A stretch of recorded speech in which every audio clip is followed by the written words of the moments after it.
Second video in the channel. Okay चलो ठीक है, आई होप आप लोगों ने सब्सक्राइब कर दिया होगा और इसका फ़ायदा उठाया होगा and I please share it so that बाकी लोगों का भी फ़ायदा हो सके। सेकेंड वीडियो के इंटरव्यू डिटेल्स इस तरह है।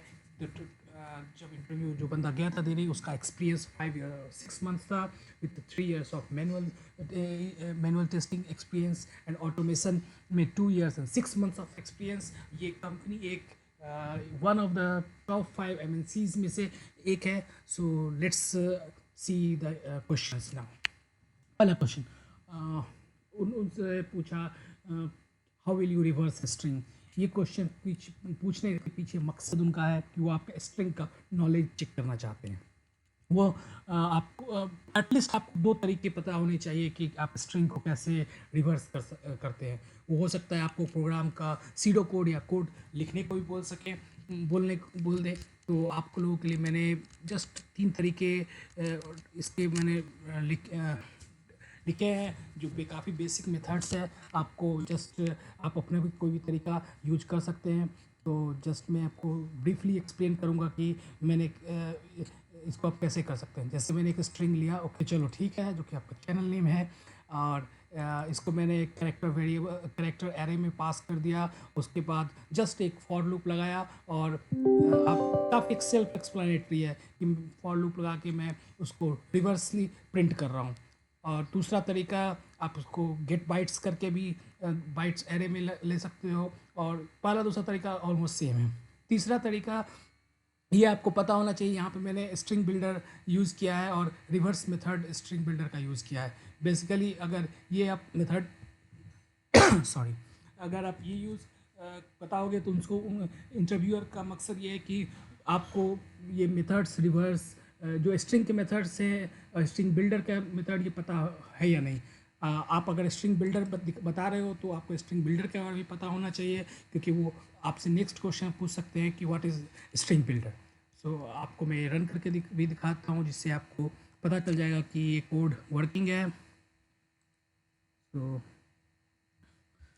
कोड बिल्ड हो रहा है। सो ये रन देखिए, तीनों से सेम आंसर आ रहा है। इससे पता चलता है कि ये तीनों मेथड्स में से कोई भी मेथड आप यूज उन्हें बता सकते हो।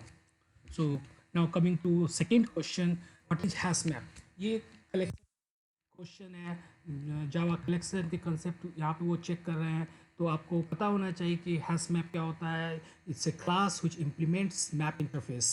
सो आप ये बताओगे तो आपसे वो इंटरफेस के बारे में पूछ सकते हैं कि इंटरफेस क्या होता है।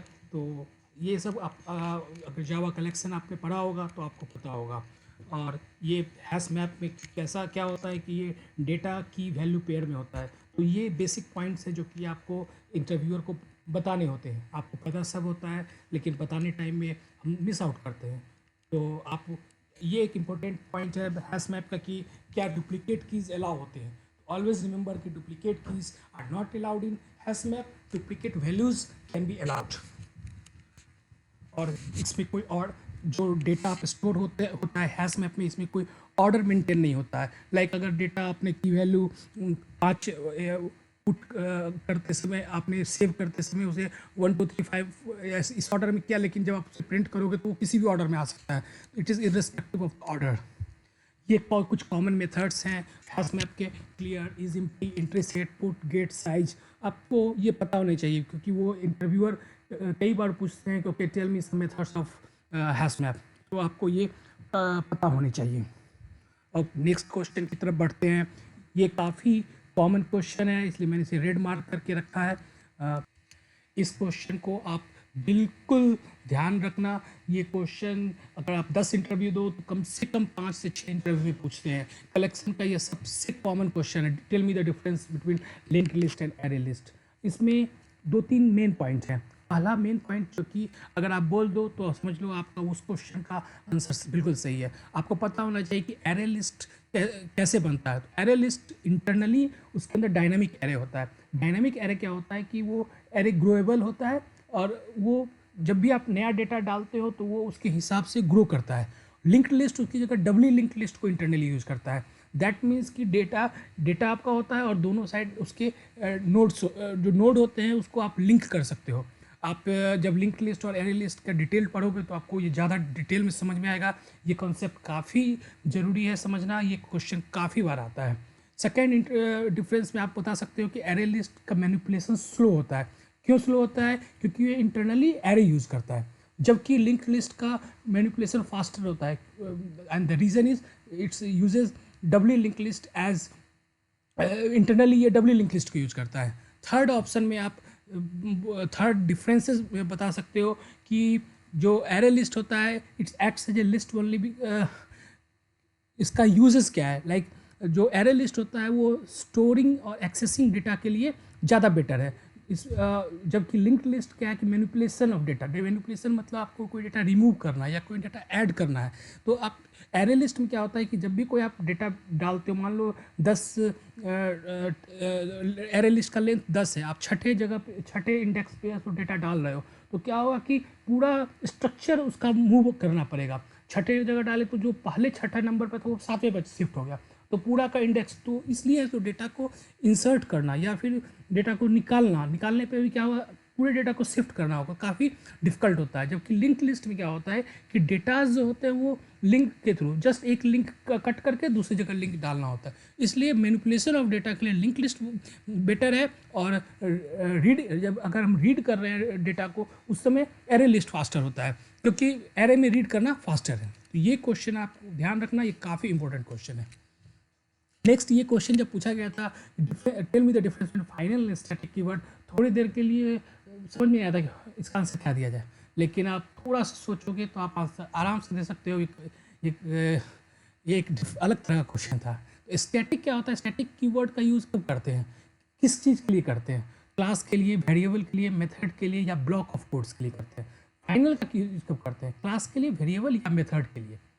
दूसरा डिफरेंस जो काफ़ी इंपॉर्टेंट है, स्टैटिक को हम इनिशियलाइज करने की ज़रूरत नहीं है। स्टैटिक आप वेरिएबल लिखो, उसको बस स्टैटिक कीवर्ड यूज कर दो, स्टैटिक स्ट्रिंग str कर दो, उसको इनिशियलाइज नहीं करना। लेकिन फाइनल को हमेशा आपको इनिशियलाइज करना होता है, ये एक मैंडेटरी होता है, क्योंकि फाइनल वेरिएबल का यूज़ ही करते हैं हम किसी फिक्स डेटा के लिए और वैसा डेटा के लिए जिसको कि हमको चेंज नहीं करना है, कोई कांस्टेंट वैल्यू के लिए। तो इसलिए it's mandatory to initialize final variable. Static variable को हम मॉडिफाई कर सकते हैं, जैसे स्टार्टिंग में हमने स्टैटिक कर दिया, उसको कई बार मॉडिफाई कर सकते हैं, लेकिन फाइनल को हम कभी मॉडिफाई नहीं करते हैं क्योंकि वो एक फिक्स डेटा होता है। और static variable can only access a static member of the class and it can be called by other static methods. Sorry. तो स्टैटिक मेथड और जबकि final variable can't be inherited. तो ये डिफरेंस आपको ध्यान रखना है। फिर static classes object can not be created, it only contains static members only, जबकि final class can not be inherited by any class. ये तो पिछला ही डिफरेंस हो गया। Static block is use to initialize static variables, जबकि final keyword supports no such block. तो block का जो कंसेप्ट है, ब्लॉक ऑफ कोड्स, ये स्टैटिक हो सकता है लेकिन फाइनल नहीं हो सकता है। तो इसमें से 2-3 पॉइंट आप ध्यान रखना कि इंपॉर्टेंट है। इनिशियलाइज स्टैटिक वेरिएबल को करने की ज़रूरत नहीं है, जबकि फाइनल को करने की ज़रूरत है। स्टैटिक ब्लॉक हो सकता है, फाइनल ब्लॉक नहीं होता है। और बाकी अगर और ध्यान रहे तो अच्छा रहेगा। अब हम अगली क्वेश्चन की तरफ मूव करते हैं। ये काफ़ी इंपॉर्टेंट क्वेश्चन है, कई बार पूछा जाता है, कंफ्यूजिंग भी कई बार हो जाता है। Can we override main method? Answer is no, we can not override main method. Why? Because main method static होता है। आप मेन मेथड का देखोगे डिक्लेरेशन क्या होता है, पब्लिक स्टैटिक वॉइड मेन। तो main method is always static. और स्टैटिक मेथड को ओवरराइड क्यों नहीं करते हैं, इसका एक्सप्लेनेशन आप गूगल करके देखना, आपको समझ में आएगा। मैंने यहाँ पे जस्ट मेंशन किया है। Static methods cannot be overridden because they are not dispatched on the object instance at runtime. The compiler decides which method gets called. Static methods can be overloaded means that you can have the same method name for several methods as long as they have different parameter types. तो हम लोगों को static method, ये जो main method है, इसको हम overload कर सकते हैं लेकिन ओवरराइड नहीं कर सकते हैं। ये आप ध्यान रखना, ये क्वेश्चन काफ़ी बार पूछा जाता है, मैंने इसलिए इसे रेड कलर में कर दिया है। नेक्स्ट क्वेश्चन उन्होंने पूछा था कि व्हाट इज रैपर क्लास। ये क्वेश्चन अच्छा क्वेश्चन है। इस आपको पता, आपने इसे काफ़ी बार यूज़ किया होगा, लेकिन मे बी आपने रैपर वर्ड यूज़ नहीं सुना होगा। इसलिए जब जो बंदा इंटरव्यू देने गया था वो इस क्वेश्चन में फंस गया, उसे ये क्वेश्चन का आंसर नहीं, वो जानता था क्या होता है बट आंसर नहीं दे पाया, बिकॉज वो रैपर वर्ड उसने कभी गौर नहीं किया था। तो आपको ये पता होना चाहिए रैपर क्लास कुछ नहीं होता है, प्रिमिटिव को ऑब्जेक्ट में और ऑब्जेक्ट को प्रिमिटिव में कन्वर्ट करना, इसी को हम रैपर क्लास बोलते हैं। इसमें दो कॉन्सेप्ट आता है, ऑटो बॉक्सिंग और इन बॉक्सिंग। ये जावा 5 में आया था कॉन्सेप्ट। तो ऑटो बॉक्सिंग क्या होता है, it's converts primitive into object, और इन बॉक्सिंग क्या होता है, ये प्रिमिटिव्स ऑब्जेक्ट को प्रिमिटिव्स में कन्वर्ट करता है। अगली स्लाइड में मैं इसे थोड़ा और एक्सप्लेन करूंगा। और इसका यूज़ क्या है, ये इसका यूज़ है कलेक्शन, सिंक्रोनाइजेशन, मल्टी थ्रेडिंग, इस सब में आपको ऑब्जेक्ट की ज़रूरत होती है। लेकिन अगर आप जैसे इंट लिखते हो, इंट काउंट इक्वल टू 5 किया, ये INT इंट जो होता है that is primitive data type. जबकि आपको अगर कलेक्शन यूज करना है तो आपको इंटीजर चाहिए, INTEGR, इंटीजर पूरा, दैट इज ऑब्जेक्ट। तो आपको क्या करना होता है कि आपको अपने प्रिमिटिव को ऑब्जेक्ट में कन्वर्ट करना होता है, that is called auto boxing. अगली स्लाइड में देखो, ये आप प्रिमिटिव डेटा टाइप है byte, short, int, long, float, double, boolean, char. और उसका रैपर क्लास क्या है, बाइट, शॉर्ट, इंटीजर। देखना आप फर्स्ट लेटर देखो, बाइट का B कैपिटल है, शॉर्ट का S कैपिटल है, इंटीजर पूरा लिखते हैं, तो ये उसका रैपर क्लास है। तो ऑटो बॉक्सिंग और इन बॉक्सिंग में बस यही डिफरेंस है, प्रिमिटिव को ऑब्जेक्ट में कन्वर्ट कर रहे हो तो ऑटो बॉक्सिंग हो गया, और इन बॉक्सिंग हो गया ऑब्जेक्ट को प्रिमिटिव में कन्वर्ट करना। तो रैपर क्लास आप देख लेना एक बार।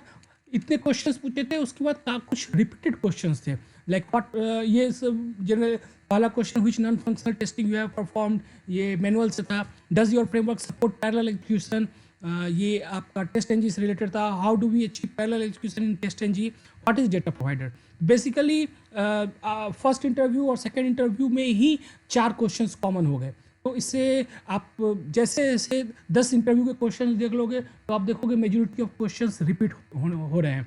तो यहीं पे वाइंड अप करते हैं सेकेंड इंटरव्यू के questions. I hope you like it. अगर कुछ क्वेश्चन हो तो आप please put into comment box, like the video, subscribe it, share it with your friends, help them to clear interviews. और मैं आगे के वीडियोज़ भी बनाता रहूँगा। Thanks and be happy everyone, bye, take care.